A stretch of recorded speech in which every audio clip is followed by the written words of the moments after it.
Today we are going to discuss the difference between a pen, a skewer, and a fork. Okay, let's start off with the pen here. If you'll notice white's to move, white has a number of options, and what it wants to do is it wants to pin black's king on G7. So what we're going to do is we're going to take the rook and we're going to move it to A7. And the critical thing here with this pin is that the piece is protected. So now black's queen right here is pinned. It can only move any of these spots right here. It's pinned to the king. So that's the important thing about the pin, is it takes away a piece's range. In this case, black doesn't have any good options. If it goes back here, let's say back to moves back to F7. There's a check, and white can go through and convert to a queen there.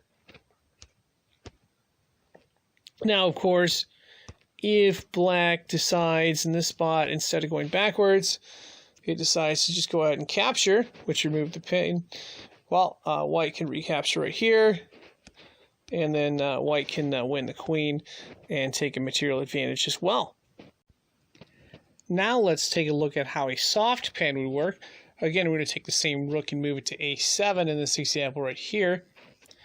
And if you'll notice, black can move its knight, black can move its rook. But there's a soft pen in place, meaning if black decides to move its rook from guarding the knight, let's say right here, white can capture the knight. Now let's say this plays out a little bit differently.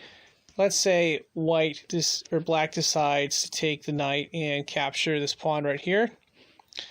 Well, white can now take the F7 rook and wins material in that situation as well. So that would be an example of a soft pen where the piece can move, but one can lose value if it's not properly defended there.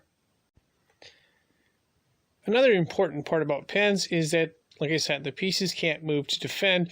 So here white has a pen in place with this rook. If white takes the knight and moves it to H6, well, guess what? This knight cannot capture because it's pinned to the king. So black doesn't have a lot of good options here. Let's say black does want to remove the pen. All they need to do is move the king out of the way. Okay. Now, all white needs to do is just take the piece, and then it's a bad situation for black right there. My favorite use of the pin is using, like, say, queen, or let's say a rook and a pawn to break down a defensive line here. As you can see, black is pretty well defended. Now, if you'll notice, the queen on G3 is pinning that G7 pawn. If you'll also notice, there's a bishop that's pinning the F7 pawn as well.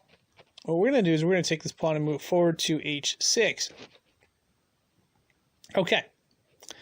So, if you'll notice black's pawns, black cannot move the F pawn. It can move the G pawn, but only forward. It cannot recapture there. So let's say black decides to break out of its position. We can just simply take the queen and checkmate. Okay, but you're probably sitting there saying, well, if I were black, I would play this pawn forward because that's a better move. And it is. It is a better move. So all we would need to do next is take the queen in the spot and go to E5. And black has to block checkmate. Well, it can't move its king, can't move its rook. It could move this pawn. Well, it can't move this pawn right here because it's pinned, right? So the only move it has is the knight right here. So it moves the knight to block right there. White takes the queen, captures. Really, the only move that black has is the rook. Moves it over here. And now we move it to that G7 square, which is protected by that pawn that we got there via pin. And that is checkmate as well. Another cool chess tactic is called the skewer. A skewer basically is when you check the king and you go through the king to get another piece. So the king has to move out of the way. So in this example right here, we're playing as white. We have two pieces here. Well, we have more than two pieces, but we have two main pieces, a rook and a bishop.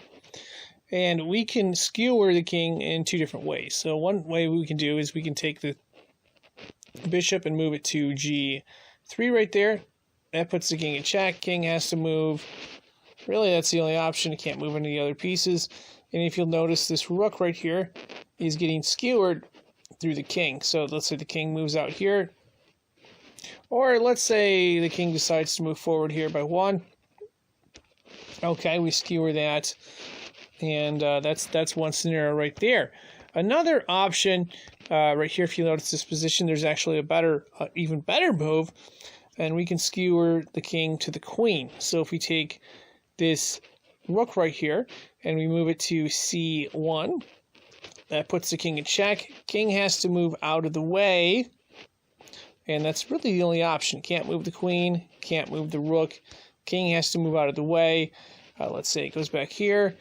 Now we can win on the queen and basically trade queen for rook in that spot right there via the skewer. Forks are another chess tactic that can be used to win material. I prefer forks that involve a check because it limits your opponent's moves. Here we're going to take the knight, and if you said move it to e5 check, that is correct. Now if you'll notice here, Black's queen cannot move because the king is in check, and that's why we want to get checks on the king with forks, because it's much more effective in that the other piece can't move. If we do it the other way, we may win material, but our opponent has much more options. And to expand on that point a little bit, you'll notice we've subbed out a rook for the king. So white takes his knight and goes ahead and sets a fork.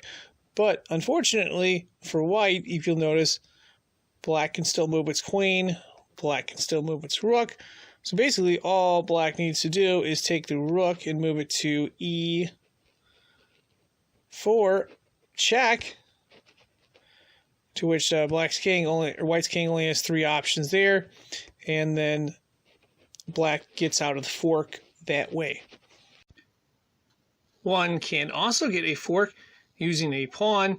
Here we have a pawn for white, and if we move it forward 1, we get a fork between the knight and the bishop, to which white ends up winning material right there. And of course, knights are not the only piece that can be used for forks. Here we're playing as white. We happen to have a bishop. And if you look at that d5 square right there, great opportunity for a fork. And of course, black's king is in check, so black cannot move the rook at all. Black has to move the king. And we go ahead and we win the rook and force a draw. Rooks can do forks as well. If you look at this example right here, you'll notice there is a d7 square that we're going to take the rook to right there. And now black's king is in check. Black cannot move the knight. Black cannot move the rook. Black can only move the king. It decides to move it right there. And we go ahead and we win the knight right there.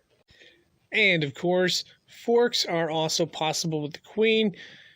Now, of course, the most effective forks are check forks.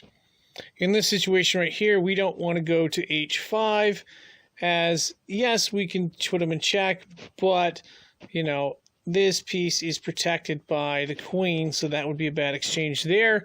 A better move in this spot would be to take the queen and go to the left side of the board, or a4, putting the king in check.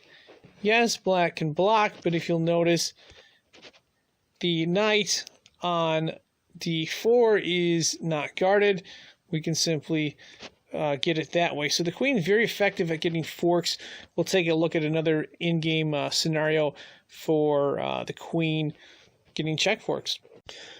Queens can be very effective in-game using check forks, and they have tons of places they can move. Here we're going to take it to d5 check. All right, black can only move the king. You can't move either one of the rooks right here. So black decides to move its king right here, back it up a little bit. We can either go here, or better yet, we can take this rook right here and go check again. Black decides to move out of the way a little more. Okay, now we have another option. We're going to go ahead and check again. Black decides to move out of the way again. And of course, now we can take our queen and move it to b5 right there. Check again, and this is a check fork, where we win material there. And now it's only a matter of cornering black and taking away the number of move options they have in this spot right here. And of course, that is going to wrap this up.